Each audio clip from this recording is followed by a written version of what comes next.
La plupart des jeunes de 20, 25 ans, 30 ans n'iront pas spontanément vous voir, vous. Ils commenceront par une recherche sur Internet. Et la première impression qu'ils vont se faire, elle va se faire par là. Et s'ils ne vous trouvent pas, ils risquent de chercher ailleurs. Et il n'est pas sûr qu'ils seront mieux informés ailleurs.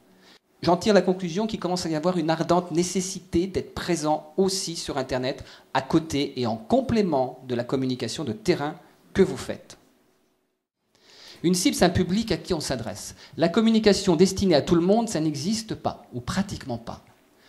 Un journal n'est pas destiné à tout le monde, il est destiné à un type de lectorat. Et on sait même qu'à l'intérieur du journal, certains vont lire certaines pages et d'autres pages. Donc forcément, quand vous voulez parler de votre action et la faire connaître, il faut que soit en phase ce que vous offrez, qu'on doit pouvoir comprendre, le niveau de service jusqu'où vous allez, et un groupement d'employeurs n'est pas un centre de ressources d'un groupement d'employeurs, ce sont deux choses différentes, et l'image que vous donnez. Aujourd'hui, vous avez quelques plateformes répertoriées comme professionnelles, ce qui vous concerne. Vous en avez 3 qui sont un peu connues. Xing, si vous voulez travailler avec plutôt jusqu'à l'Asie et l'Europe.